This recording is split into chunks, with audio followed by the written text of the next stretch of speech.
Dober večer vam želim. Lepo pozdravljeni v knjižnici Pavla Golje Trebnje.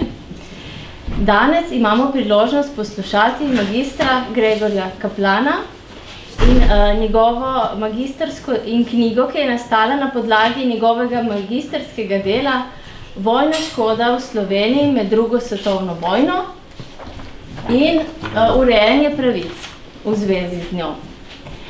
Poleg tega pa se gospod Kaplan ukvarja tudi z problematiko Trebanjskega vrtca, Temenice in mnogih drugih področji, ki pestijo Trebanjce. Izvolite. Vsem skupaj en lep dober večer. Seveda, prav je, da je Kovačeva kobila ponavadi zmeraj bosa in tudi jaz sem v domačo knjižnico prišel čist na konc. Mogoče bi mogel stvar obrniti pa začeti tukaj, ampak zdaj, kar je, vesel sem, da je knjižnica našla prostor in me uštulila noter, tako da vam bom poskušal nekako v čim krajših besedah in časovni dimenziji obrazložiti tisto, s čemer se nekako ukvarjam dobrih 20 oziroma skoraj že 25 let. Mogoče najprej, zakaj dejansko sploh eno tako področje, ki se ga v Sloveniji po večino vsi izogibajo. Tudi sam prihajam iz izgnanske družine. Moja kompletna družina je bila v času druge svetovne vojne izgnana v nemška delovna taborišča. Dva od njih sta tam nažalost tudi ostala. Seveda, to ni edini razlog, namreč marsikdo misli, da so zadeve že zaprte. Nažalost smo ena redkih držav v Evropski uniji, ki do naslednice še vedno teh vprašanj ni rešila. V tej predstavitvi se bom skratka dotaknil predvsem, kakšen način je bil izvršen izgon Slovencev, kar je seveda ena posebnost druge svetovne vojne na našem področju in kako je to se vršilo.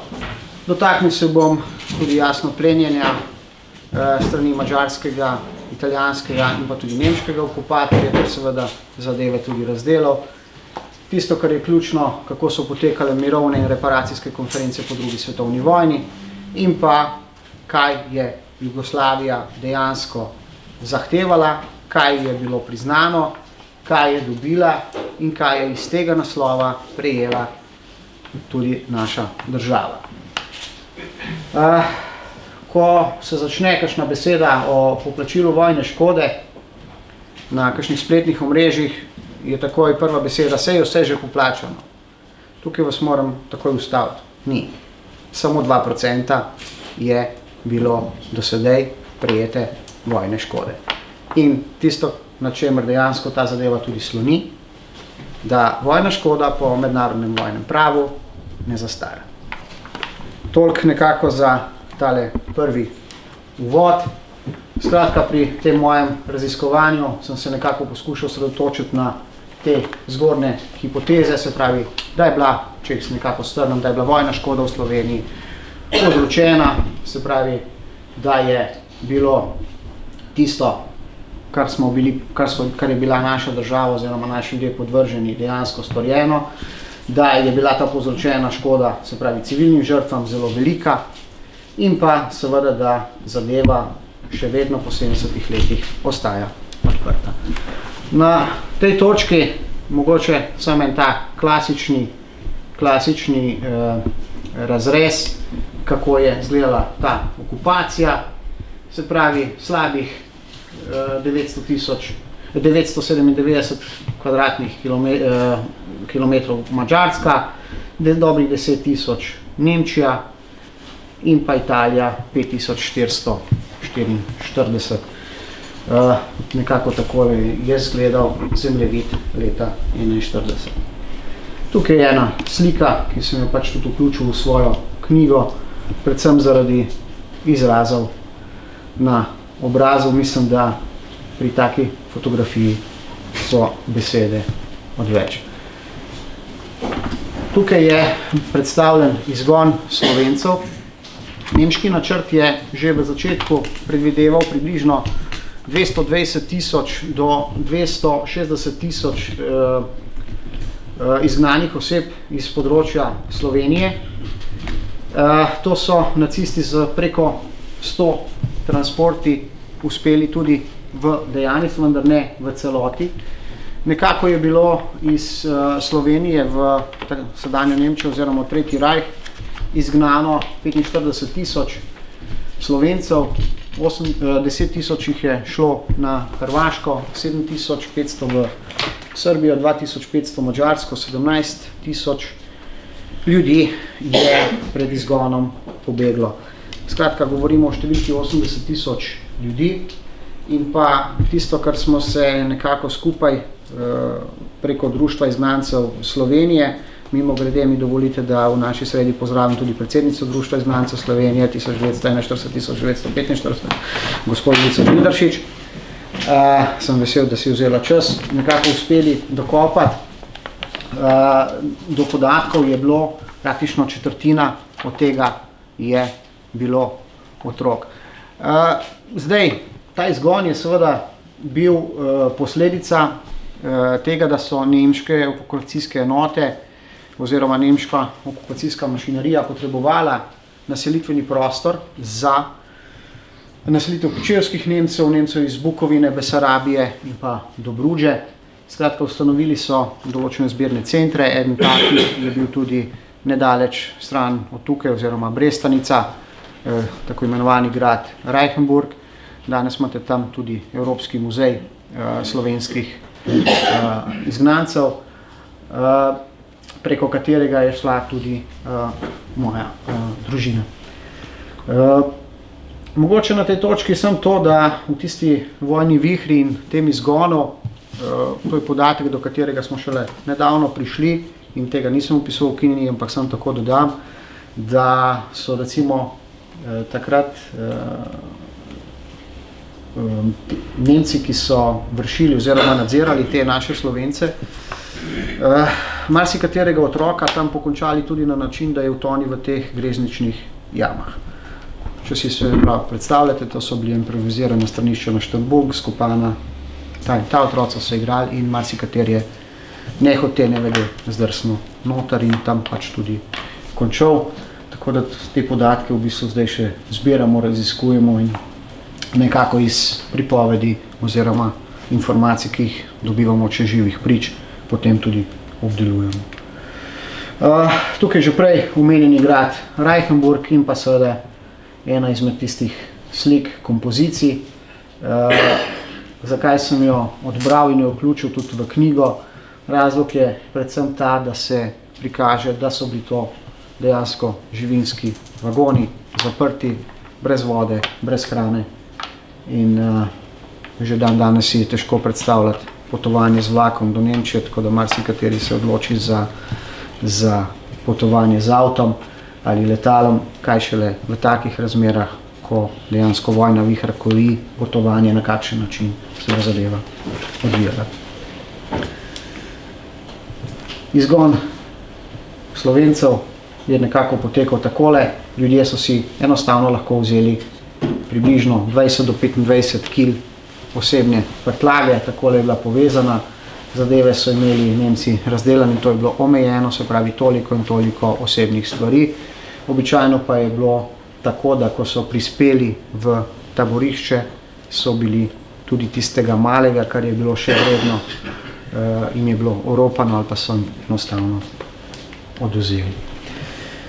Odvzem prostosti, nekako sem ga razdelil po različnih okupatorjih. Skratka, nemške okupacijske sile preko 154 000, italijanske 29 in madžarske preko 10 000 ljudem, Slovencem odzele prostost v času okupacije. Takole približno je izgledal razglas o izselitvi, se pravi, ko so ga okupatorji razglasili, potem je šlo to zelo hitro. Težava pa je seveda tudi v tem, da je bil slovenski narod eden redkih, ki je bil podvržen ne samo rasni, ne samo politični, pač pa tudi rasni oceni. To bom pač tudi v knjigi opisano, nekako razdeljen v 5 kategorij, se pravi čista arijska rasa. Iz dostopnih podatkov v to skupino ljudi ni bil uvrščen noben Slovencev. Nadalje, se pravi številka 2 in 3, te so še nekako uspeli preživeti, se pravi primerni za asimilacijo, medtem ko pa številka 4 je bil nekako obsojen na počasno smrt, medtem ko pa v 5. skupino so nekako spadali Romi, ljudje z osebnimi invalidnostnimi znamenji in tako naprej. Skratka, teh pa so se v zelo kratkem času, se pravi, odkrižali. Seveda sledila je še politična ocena, kjer pa so seveda predvsem narodnozavedne Slovence jasno takoj želeli odpeljati oziroma umakniti iz javnega življenja. Fotografija, ki sem jo tudi objavil v knjigi, mogoče zaradi ene specifike, vidimo družina, mati z otroci odhaja, medtem pa, ko nekdo že stoji na pragu in čaka za plenjenje hiše. Po pripovedovanjih moje babice je bilo to dejansko točno tako.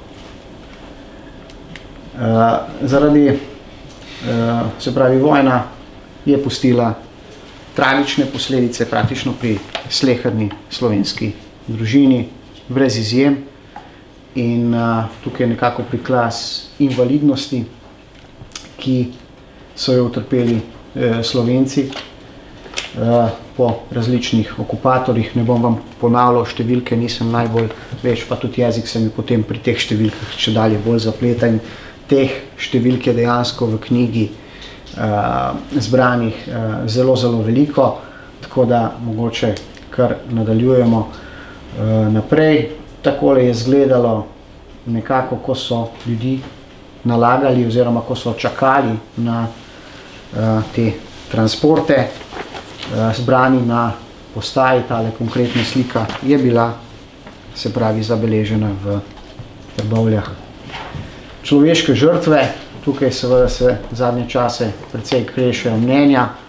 Tudi jaz sem v knjigi nekako zajel več podatkov, skratka podatki po Žerjaviču kažejo 60 tisoč žrtev med Slovenci, po sedanjih podatkih Inštituta novejše zgodovine je ta podatek 90 tisoč Slovencev in mogoče sem še kot zanimivost, Žerjavič je za celotno Jugoslavijo takrat nekako zbral to oceno na 1 706 000.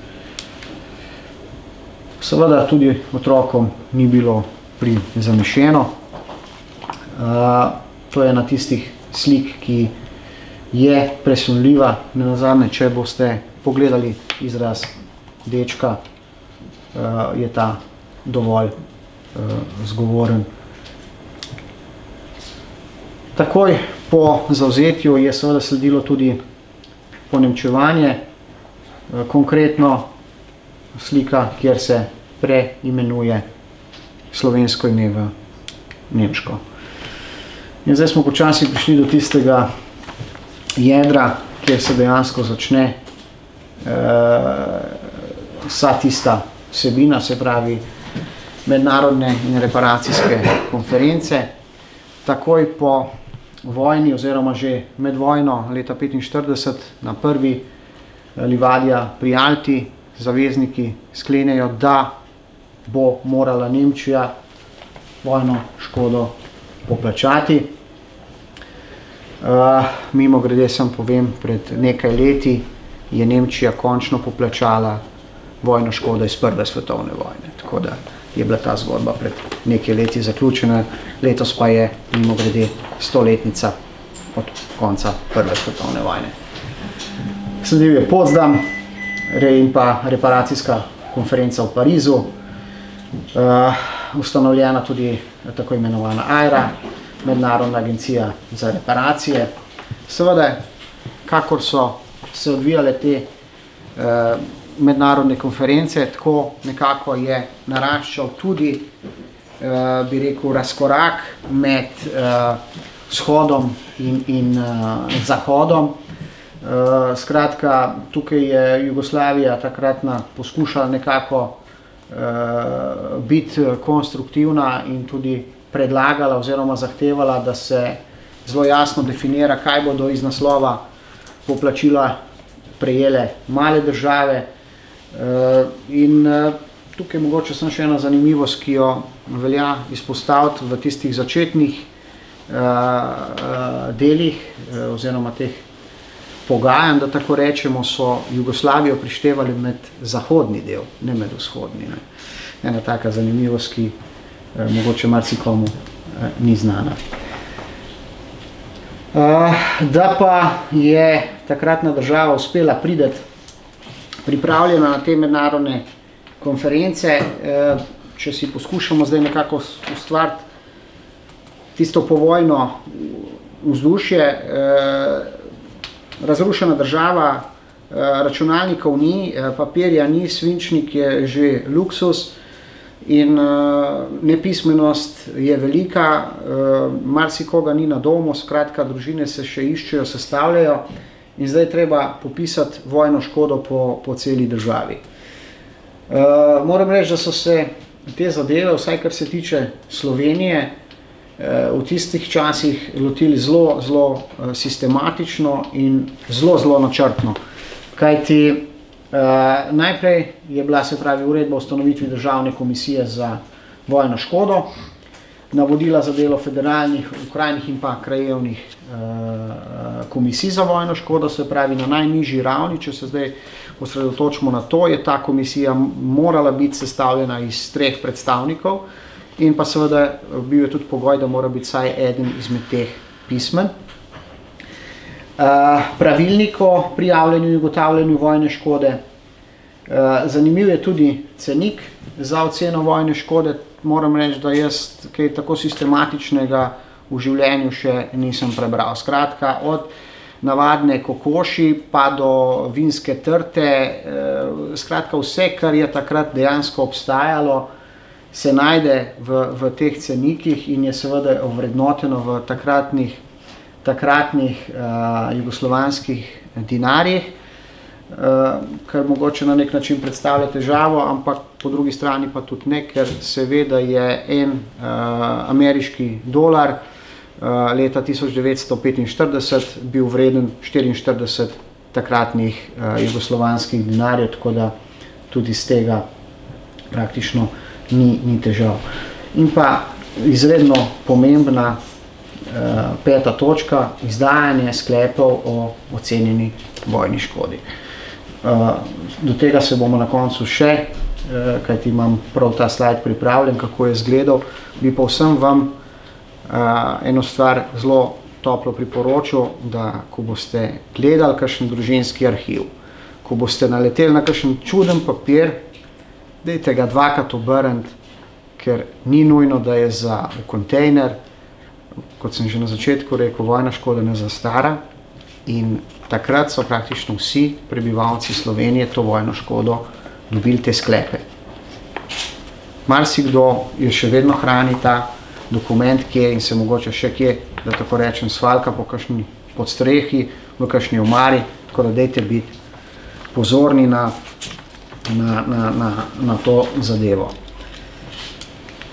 Tukaj je, kako je izgledala prijavnica te vojne škode, se pravi prijavitelj, ime, priimek, podatki oškodovanca in tukaj je sklep. Skratka, vsak, ki je prijavil, je dobil tudi tako in na koncu seveda tudi oceno v dinarjih. To je ta dokument, katerega, če ga najdete v kakšnem družinskem arhivu, ne završite.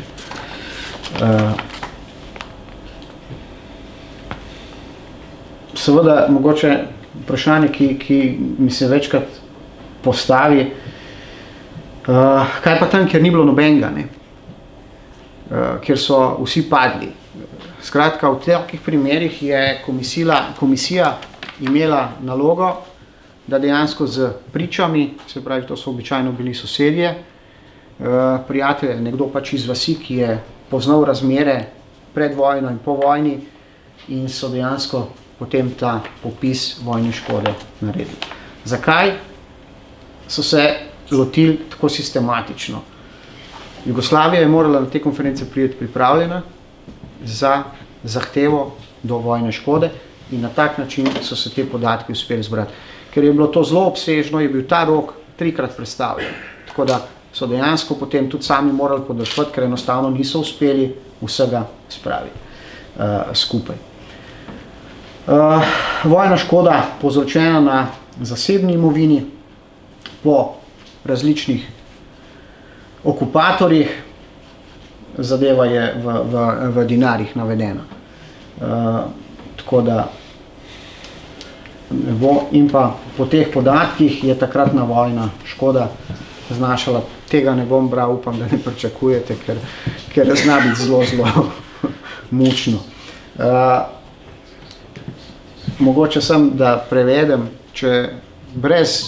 to je sicer bolj vprašanje za kakšne, ki se ukvarjajo z ekonomijo. Če bi to številko vrgli v 30-letne ameriške obveznice, bi prišli do številke med 12 in 16 milijard ameriških dolarjev. Če jo postavimo še z vsemi valutnimi križi in obrestnim in takim, skratka, pridemo do številke med 70 in 80 milijard. Če jo nekako poskušamo pretvoriti brez česarkoli, je ta številka 5 milijard. Skratka, gre za obsežne denarje, ki jih nismo do zdaj uspeli strgati. Tale slika je iz taborišča Šarvar. Namreč to je bila ena zelo zanimiva zgodba. Jaz sem oblike in nasilje madžarskega okupatorja v eni manjši knjižici opisal že leta 2002. Prikazuje pa pač postroj v tem taborišču in moram reči, da tudi madžarski okupator ni bil nič bistveno drugačen od ostalih okupatorjev na območju Slovenije.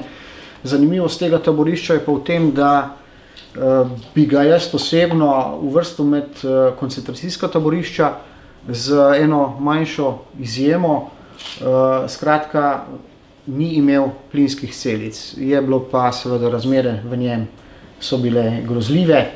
V letu v zimi 42-43 je samo v enem mesecu umrlo preko 3000 otrok zaradi slabih razmer. In se pravi prisilno delo, skratka, nemški okupacijski režim je za izgradnjo njihove infrastrukture uporabljal prisilno delo in jasno v te oblike dela so bili vključeni tudi Slovenci. Trpljenje otrok v NDH-ju in pa recimo ena taka tudi kruta slika na svoj način, ločevanje družin, skratka otroci in matere na eno stran, medtem ko so moški morali na drugo. Tukaj so zdaj preostali povzročitelji vojne škode in kaj dejansko je še odprto. Glede na navedeno, praktično je zadeva v skladu z Ozimskimi sporazumi iz leta 1974 z Italijo zaključena. Madžarska je v celoti poravnala svoje vojno škodo skladno s sklenitvijo mirovne pogodbe iz leta 1947. Obveznosti Avstrije so bile dejansko pokrite z avstrijsko državno pogodbo iz leta 1955 in moram reči, da tukaj, z ozirom, da smo imeli v pogajalski skupini, oziroma Jugoslavija je takrat imela še malo smole pri tem, je nekako bil izplen zelo skop, oziroma Sloveniji je pripadla le imovina, ki so jo na takratnem ozemlju Slovenije pustili ljudje, ki so se nemško govoreči osebe, ki so Slovenijo zapustile leta 1945. Se pravi, če si predstavljamo, kako je ta fronta prihajala, ljudje so se jasno nekateri umaknili, tukaj so pustili svoje nepremično premoženje, se pravi hiše in tako naprej. In skratka, z tem, kar je tukaj ostalo, bi potem morala biti poplačana tudi del gmotne škode. Nažalost pa naša država tega posluha nima, čeprav z tem še vedno upravlja. Mimo grede, te, ki so se umaknili, so potem seveda prejeli vojno škodo od tistih, na kar so se umaknili, tako da, če se zdaj spomnimo še na tiste kakšne denacionalizacijske procese, je seveda več kot vprašanje na mestu, da je kdo kakšno stvar dobil plačano dvakrat. Kdo pa seveda še vedno čaka. Takole so ožigosali Slovence, oziroma Slovenci so postali oštevilčena delovna sila. Zdaj pa tisto, kar je dejansko srž in jedro vse zadeve. Jugoslavija je bila priznana 36 milijard dolarjev vojne škode, prejeto je bilo 36 milijonov in še to večinoma v proizvodnih sredstvih, strojih in pa nekega manjšega dela po večini rečnega ladjevja, ki je bilo zavzeto takrat tisto, kar je še ostalo od nemške mornarice. Za medicinske eksperimente je sredstva prejelo 53 ljudi, potem za socialno zavarovanje delavcev, ki so bili na prisilnem delu, je tudi številka navedena, in pa seveda kapital Hilfe vezano za sporazum Tito-Brandt. To so bili tisti ključni momenti, kar je Jugoslavija prejela. Tole pa je dejansko prišlo v Slovenijo, se pravi nekaj malega v obliki gospodarske pomoči in pa posojila, ki smo ga Slovenija, se pravi celo po osamosvojitvi, vrnila z obrestmi vred. In v tem delu praktično ne moremo govoriti, da je Slovenija v tem delu dejansko dobila kakršnokoli poplačilo vojne škode, kajti če tisti, ki posojilo vzame, posojilo tudi vrne, tukaj ni govora o kakršnemkoli poplačilu, lahko se pogovarjamo zgolj o tisti mali razliki, ki je dejansko bila med realnimi in tistimi obrestmi, ki smo jih morali pri tem plačevati. Urejanje pravic po osamosvojitvi, se pravi, jaz sicer težko verjamem, pa vendar se zgodi ravno pred časom, me en gospod, že zelo v letih, ki je taborišče preživel kot otrok, poklical, da je bil tam in še vedno nima urejenega tega statusa, tako da Zakon o žrtvah vojnega nasilja iz leta 1995. Ta je sicer dal žrtvam določene pravice, se pravi zdravstveno upokojevanje, takrat še delovno aktivnih pod ugodnejšimi pogoji, socialne pravice, ključni pa je bil ta status žrtve vojnega nasilja, ki je, se pravi, za različne oblike opredelil tudi to mesečno rento, se pravi, za tiste, ki so pobegli pred izgonom, je bil za vsak mesec izgona ovrednoten z 100 tolarji takrat, za tiste, ki so bili v nemških delovnih taboriščih, je bilo 200 tolarjev in pa za tiste, ki so pristali v koncentracijskih, 300 tolarjev za vsak mesec izgona do vrnitve nazaj. Zakon o skladu za poplačilo odškodnin vojnega in povojnega nasilja. Se pravi, tukaj je šlo predvsem za telesno in duševno trpljenje, šlo je seveda tudi za simbolično odškodnino za izgubo življenja oziroma izgubo življenja bližnjega. Še vedno pa ostaja, bi rekel, tisti največji del, ki je dejansko prizadel vsako slovensko družino, se pravi odškodnina za gmotno škodo. Zdaj, zakaj Slovenija tega nikoli ni odprla, vam v tem trenutku jaz ne znam odgovoriti. Če se vrnemo mogoče v leto 1989, skratka tik pred razpad Jugoslavije, takratni zunanji minister Budimir Lončar se sreča z nemškim pandanom in eno izmed vprašanj oziroma med vprašanj takratnega jugoslovanskega zunanjega ministra je bil tudi to, da bo potrebno vprašanje poplačila gmotne škode rešiti.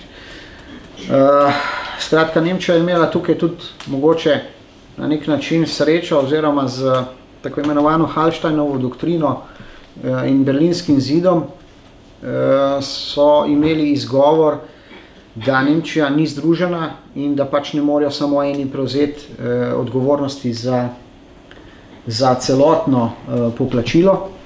S padcem Berlinskega zidu pa je dejansko ta zadeva tudi odpadla. In s tem dejansko pridemo do te točke, se pravi, na katere pa se lahko Slovenija upre. Mimogrede, ko se je predsednik Pahor mudil v Nemčiji, sem mu jaz takoj po povratku napisal eno tako prijazno pismo, da me iskreno zanima, ali je odprl vprašanje vojne škode.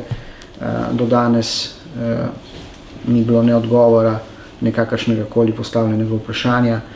Pred dnevi je bil na prvem obisku tudi novi mandatar, gospod Šarc, pa tudi nekako ni zmogel hrabrosti oziroma mu njegove službe tega niso pripravile.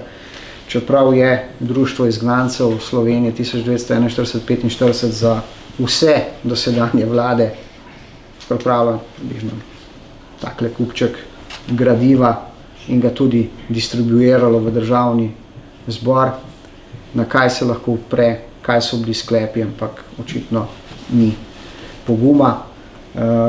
Osebno sem tudi delal z bivšim predsednikom državnega zbora, kjer smo tik pred prejšnjimi parlamentarnimi volitvami pripravili nek predlog simboličnega poplačila gmotne škode, ampak nažalost je vlada padla, tako da je šlo čez prvo branje.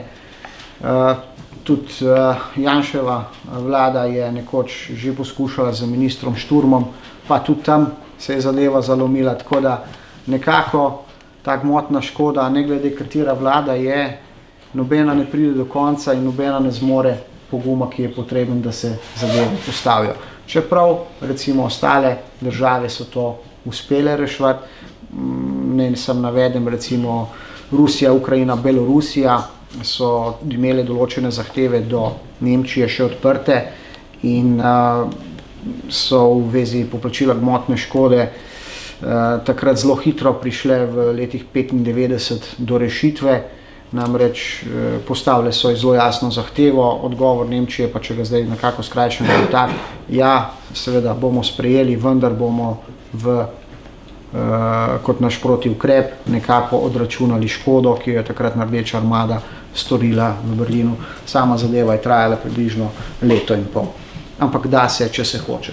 Skratka, kaj lahko Slovenija dejansko pri svojih izterjavah vojne škode do Nemčije se sklicuje, se pravi sklepi mirovnih in reparacijskih konferenc, primeri zakonodaje, ureditve za urejanje odškodnin v Luksemburgu, Lotaringiji, Alzaciji pa Loreni.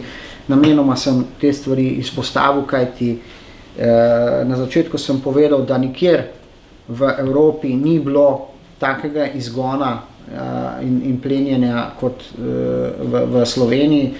Tukaj so približki tistega, kar se je dogajalo v Sloveniji in zato sem tukaj to zadevo tudi navedel.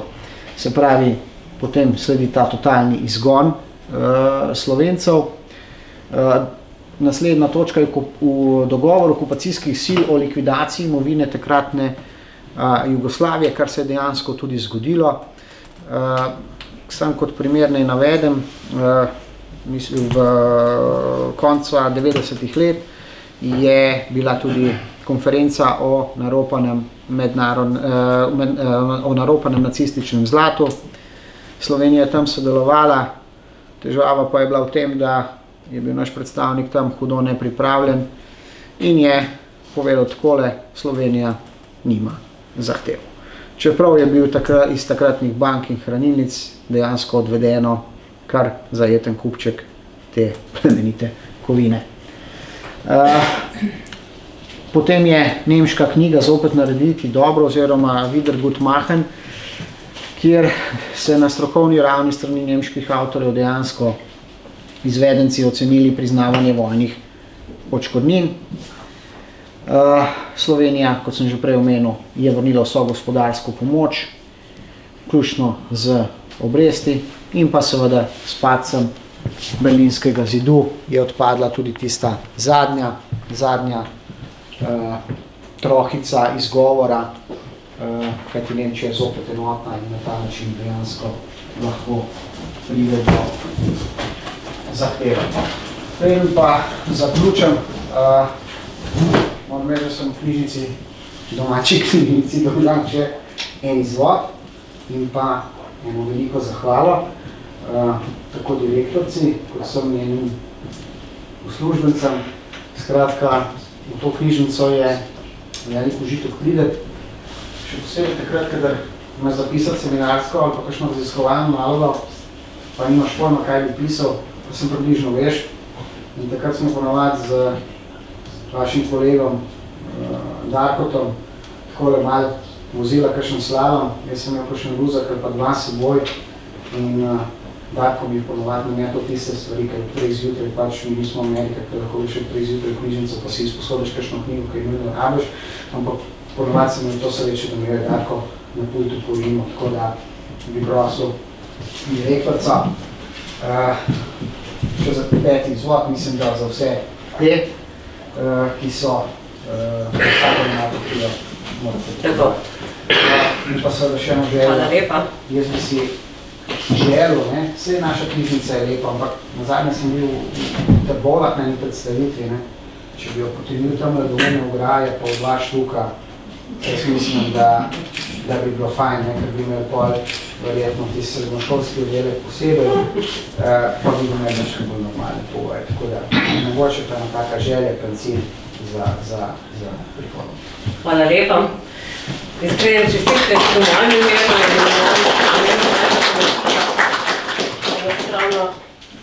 malenkost iz naših hiše tudi za vas, oziroma zate se tika, pa ne? Tako bom rekla, Gregor, ne se tvoje besede pozlatijo.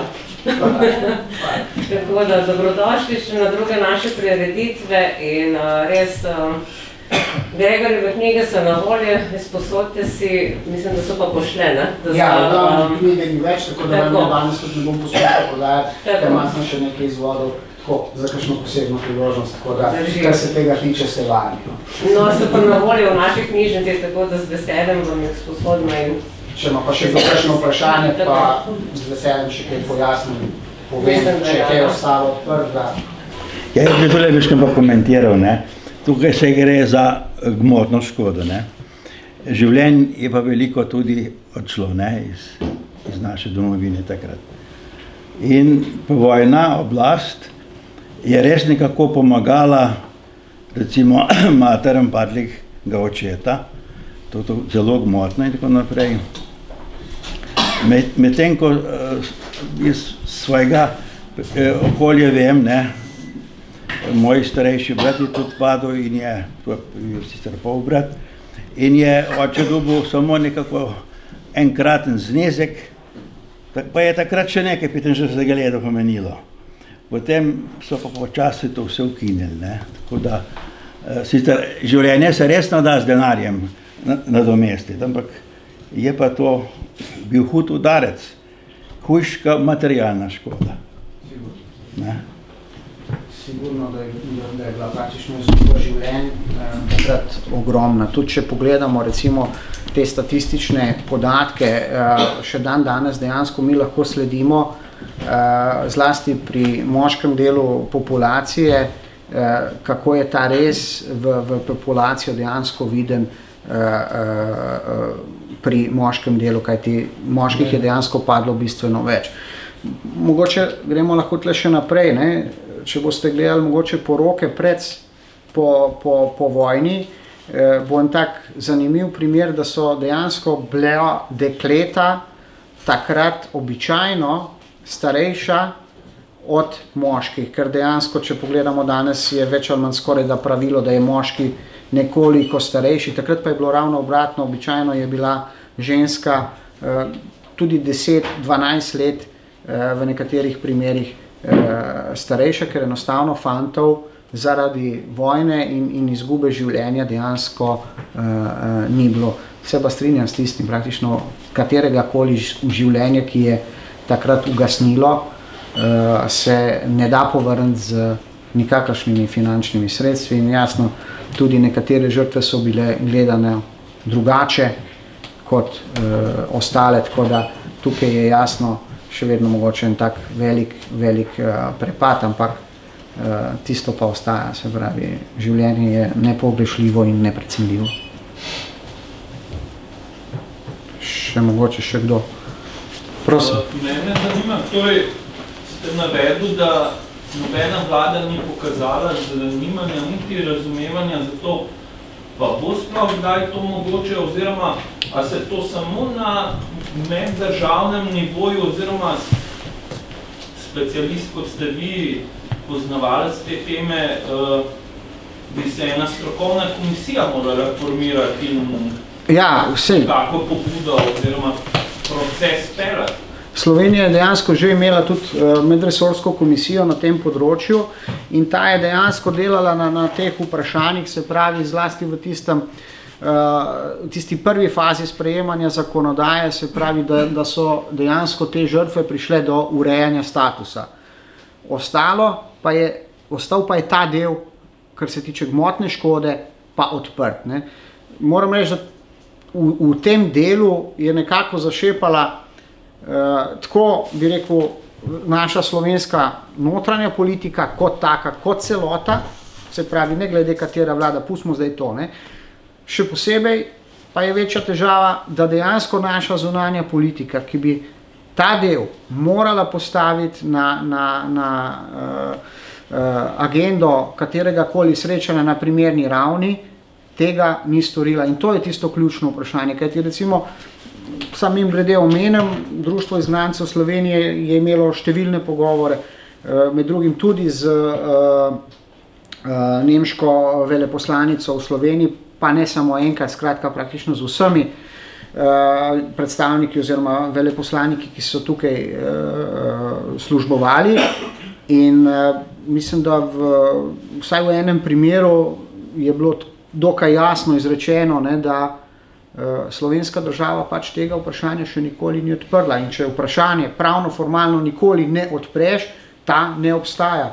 In noben dolžnik ga ne bo sam odpiral, če ga tisti, ki tukaj je tista težava. Ne? Sej, mislim, da je bilo 2014, 2015, ne me zdaj za jezik držati, ampak v tem obdobju postavljeno to vprašanje celo našemu zdajšnjemu zunanjemu ministru, ki pa je nekako odgovoril v tem stilu, da pač ni primerno, da bi Nemčiji kot naši bogati partnerici to vprašanje zastavljali. Ne. Zdaj, moj pomislek tukaj je nekako obraten. Zakaj pa ne? Ne? Sej ne zahtevamo od nekoga, ki je zelo reven. Ne nazadnje, Nemčija je prva evropska velesila, da tako rečemo, oziroma okoli nemškega gospodarstva se dejansko vrti Evropska unija oziroma nemško gospodarstvo poganja celotno Evropsko unijo na tak ali drugačen način. Mi z temi zahtevami, čeprav so za naše ljudi ogromne, ne bomo sesuli nemškega gospodarstva, daleč od tega. In seveda tudi, ko prideš na neka pogajanja, oziroma da sem že na kakšnih pogajanjih bil, pa ne na tem, na tome, čeprav delam na zunanjem ministrstvu, niso še nikoli poklicali. Ampak je nekaj, kar zahtevaš in potem je drugo tisto, kar dobiš. Skratka, običajno se na takih pogajanjih obe strani morata srečati, kajti če želi tisti, ki zahteva, pride do cilja, bo moral nekaj popustiti in tukaj mislim, da je kar nekaj manevrskega prostora. Imamo pa dobro izhodišče, težava je, da ga ne izkoristimo. In pa mogoče še ena druga stvar, ki se mi zdi pa tudi zelo pomembna. Zdaj sicer imamo gospodarsko rast, mene bolj skrbi, kaj bo, ne vem, 2020, 2021, 2022, ne. Mislim, da s takim pušem, kot bi ga dobili, ker več ali manj poznam te ljudi, so zelo skromni in neverjetno potrpežljivi, vam lahko osebno garantiram, da dvomim, da bi si polovica od tistih dejanskih upravičencev, ki je še živa, privoščila bivanje v toplicah za en teden. Niti slučajno. Več ali manj bi ta denar romal k otrokom, naj si pač uredijo, ne vem, hiše, stanovanje, karkoli, ali bi se na drugačen način prelil v gospodarstvo, kar pa mislim, da Slovenija dejansko potrebuje, oziroma zagotovo ne bi škodilo. Ja, dejansko gre za to, da je pravici zadoščeno, ne? Vsaj delno. Vsaj delno. Vsaj na simbolični ravni. Gospod rekel, ne moramo povrati, ne? In dejstvo. Hvala. Hvala. Tam je bilo še eno... predsednica. Predsednica Kvidačič, zahvaljujem se za vabilo na to konferenco. Jasno, da nas je zelo zanimalo to vprašanje. Lepo vas pozdravljam v imenu Društva izgnancev Slovenije in vam moram povedati, da smo mi v Društvu izgnancev Slovenije zelo ponosni na Gregorja Kaplana, ki je že med študijem vse skozi pomagal pri Društvu izgnancev Slovenije, tudi diplomiral z tega vprašanja in tudi magistriral. On je tudi predsednik naše komisije mednarodne pri Društvu izgnancev Slovenije in tudi sekretar Mednarodnega odbora izgnancev beguncev, žrtev fašizma in nacizma v letih 1920 do 1945, v katerem sodelujejo Poljaki, Čehi, Slovaki, Ukrajinci, Rusi, Srbi, Hrvatje, Bosanci in še nekatere druge države. In vsako leto imamo ta sestanek v drugi državi, Gregor sodeluje s tem in pomembno je, da iz tega mednarodnega odbora pošiljamo pobude Evropski uniji, pobude predsednikom evropskih držav, Združenim narodom, kjer protestiramo, da se nekatere zadeve iz druge svetovne vojne še niso uredile. Vsi vaši starši in stari starši so bili prizadeti, zato je odprto vprašanje gmotne škode. In gledajte, lepo je povedal Gregor, vse vlade so dobivale podatke, da lahko izterjajo vojno škodo. Ampak Slovenija ni nikoli povedala, da je sicer dolg okrog 50 milijard evrov, da pa naj vsaj 3 milijarde dajo, da bi za silo dali ljudem gmotno škodo. Poglejte, ko smo mi opozarjali prek tudi vašega poslanca, bivšega, ki je bil tukaj, magistra Kvidačiča, na ta vprašanja, je predsednik bivše vlade, minule vlade, rekel, ja, če bomo mi to postavljali, bojo tudi druge države. Ampak lani je v Evropski uniji bila konferenca o gmotni škodi.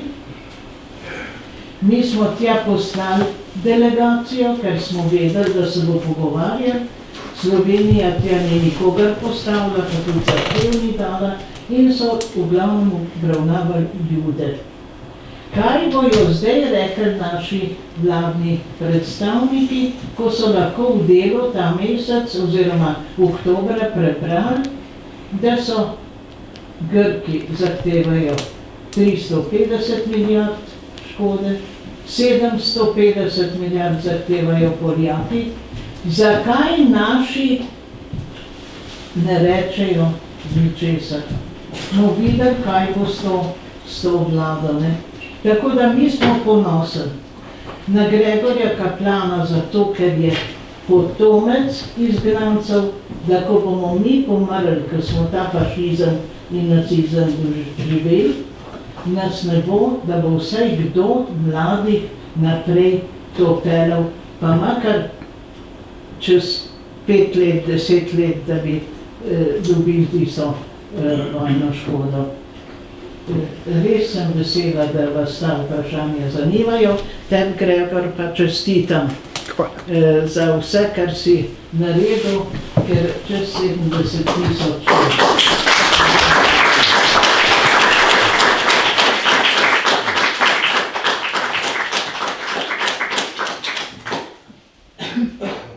Še kdo, kakšno vprašanje?